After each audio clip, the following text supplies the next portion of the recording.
Good morning, another beautiful day here on the Welsh hillsides. You're with me for the 8 AM today. It's a little bit warmer, a little bit less blowy than it was yesterday morning. Turned out a beautiful day. Managed to just literally dip my toe, well, up to the ankles in the sea after work yesterday, which was quite nice. Realised that Ruth Henderson was only a 5-minute drive away, but she's not very well. So, and she's probably here in the UK, all the way from Canada, and she's probably rushed off of her feet. Why would she want to squish a visit in with a complete stranger? So get well soon, Ruth. I hope you're not feeling too bad and you're on the up. Take your time and don't be too busy. Remember to stop every now and again. Maybe do a sway on the Welsh hillsides at some point during your visit. Right, everyone, where are you? It's 7:58. Here we are. Here come a few. Vivian, Paul, welcome. Good morning. And that's it. That's just me and you two for now. I had a good night's sleep last night. My eyes are watering a bit this morning. I fired up the teppanyaki grill this morning. I had a carafe of coffee once again. I don't think I could function ever without a cup of coffee, but I'm hitting all cylinders on a carafe of coffee. Practically buzzing here. And ready for a sit-down day of assessing and then a 3.5-hour drive home later. So we've got to get some moves in wherever we can. Well, I have anyway. You lot might have a little bit more of a active day planned. If so, let me know what you're up to. Just like to have a little pry into everybody's existence from time to time. Morning, Sheila. Morning, Carol. O'Deal's here. It is a lively morning already. I seem to be sorting out kids that aren't mine as well. Willow's booked in to go to a football camp today, and so is my niece, Elsie. But she's not answering her phone, so of course somehow I have to get involved to do the wild goose chase to try and get in contact with her, as you can imagine. Right, Maddie, good morning. Lively morning as always. Yeah, there's nothing quite like firing up a teppanyaki grill, cooking yourself some. Oh, you can hear the bee just behind me.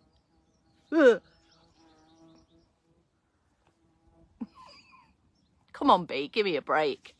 And sitting on the little porch of me tent and cooking up some scrambled eggs and mushrooms. How's that for a start? Right, Maddie's going to get out in the garden later. Yes, no mow May is over, isn't it, Maddie? It's not been a problem for me to complete no mow May. It's been quite easy, in fact. But yeah, it just means that the garden looks slightly tropical out there with all the triffids and the high grasses and all that stuff.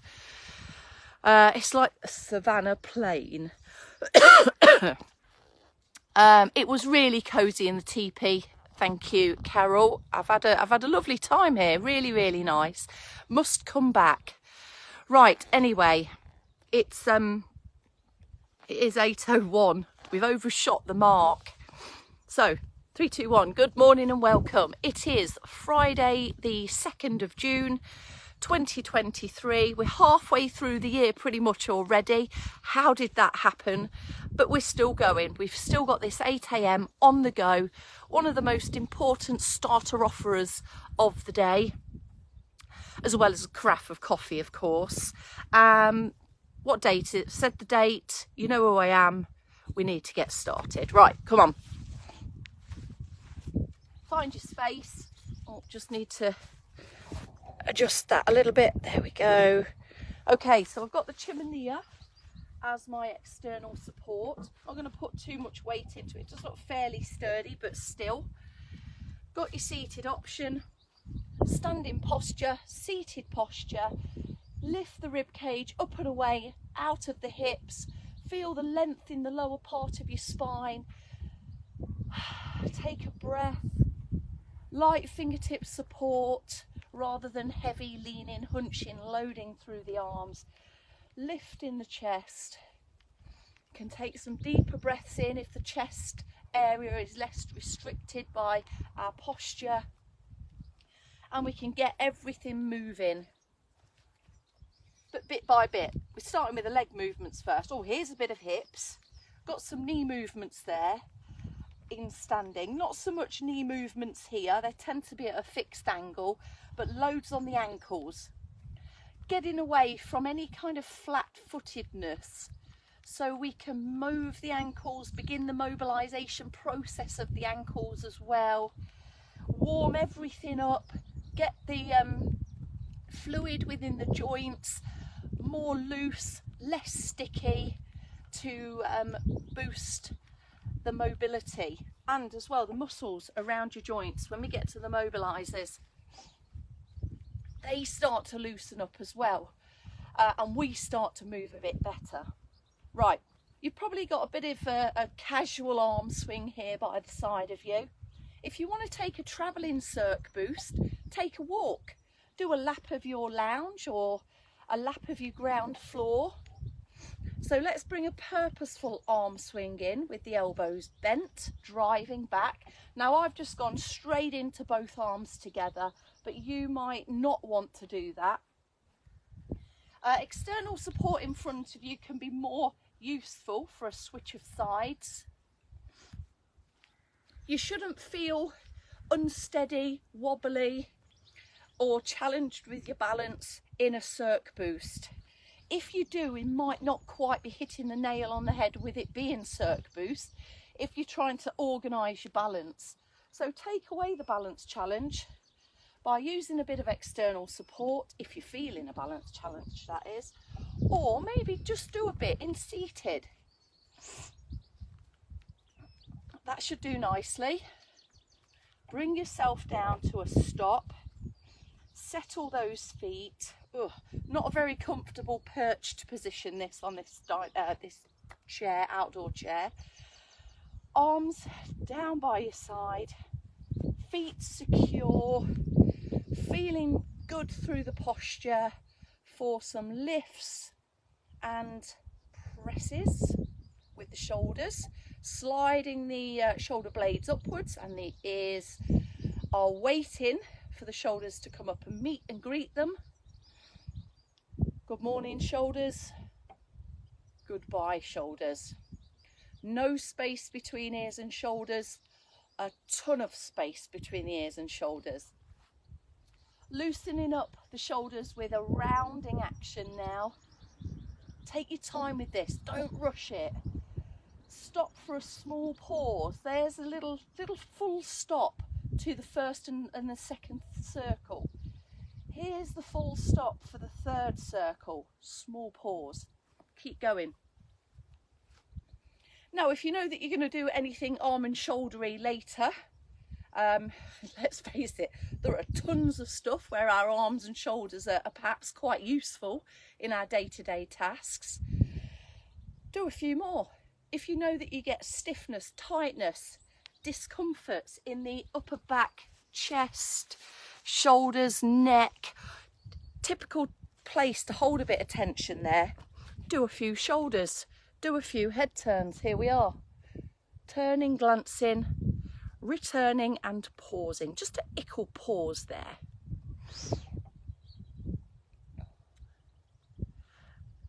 Try and leave your shoulders behind and your chest facing forward so there's no movement through the trunk. We'll get to the trunk, but not just yet. Let's iron out the creases in the neck first. We've got our shoulders down and we've got some progressing movement through the neck area. All of these things contributing to improved movement, function as well. The head, the chin tucks that we'll do in a moment, improving posture, as well as the shoulders being back and down, improving postural positions as well. So loads and loads of important stuff going on with a very, very simple move. Right, the chin tucking action, gap between the chin and chest, lengthened up. Fingertips, you can use them to guide like this, or you can use them as a bit of a marker to draw the chin away and bring the chin back too. It's not a massive movement, but what you will feel is a little bit of lengthening through the neck. And what you'll also feel is your head become a little bit more on top of the neck and shoulders. Improving alignment, improving weight distribution as well. With our chin tucked forward, you can see how much that rounds here. And you can see how much different that looks. You will feel different with postures improving. You may feel taller, longer, straighter, which is all good stuff. Nobody wants to get shorter, do they? Right, let's go for our reach and row, warming up the trunk a little bit. If you've got arms on your chairs, mind your elbows. If you're in standing, go a bit wider. And I can just hear the roosters woken up in the distance there. Just a reach, a straightening out of your elbows. Low shoulders, guiding the elbow back. That's quite tucked into your side there as well. Eyes forward so your head's not whipping around from side to side. That could challenge your balance as well. Make you feel a little bit giddy sometimes, especially in the morning time. Sometimes you can feel that little bit of fuzz, can't you, in your head when you do a stand-up or something. And relax there. Okay, sideways bending. Take up some external support. Find your middle finger down the seam of your trousers and then track down and then recover. Bring that equal space back to the ribs and the hips and then over to the other side. So alternating sides, passing through that central point of equal right to left weight share and distribution. The weight stays even over the hips as you reach down. You might not quite get to the floor, that's not the objective here, but you might notice you'll get a little bit lower down towards the last couple, and definitely reducing the stiffness, tightness around the muscles in the trunk as well. This one I always feel a massive difference from the first effort to the last. All right, trunk turns, trunk twists. Not a massive movement. Leave the hips where they are, facing forwards. Feel the feet gripping into the floor so that the knee doesn't start rolling in, and just turn your top half and then back to the middle. Hands can be wherever, you can just get them out of the way completely. You can hold them just in a relaxed way down by the side of your body. You could take it across onto your external support or onto your opposite knee if you're sat down. Doesn't matter where the arms are, as long as the trunk is twisting, you are not wrenching yourself, forcing yourself into the twisted motion, and your spine feels comfortable. All is well. Turning, reaching, grasping stuff behind you, looking around your surroundings and over your shoulder, turning yourself over in bed, getting out of bed with the trunk twists and the bends combined there. Often following up eye gaze, head turn, arm reaching as well, depending on what tasks you're doing, where we combine all the moves together. Right, back extender. You might want to have your hands on your thighs. If you're not sure about your balance in standing, maybe select a seated option. Extend the arms, straighten the elbows, wrap your fingertips over your kneecaps, chin tucked in so that we're not looking at the ceiling. That's especially crucial in standing, where we need to be more mindful of how our balance feels. You could even go one foot slightly in front of the other. It's up to you. External support is there for you. If you want a bit more of an opening effect on the shoulders and the chest, you can have your hands round into your back pocket area.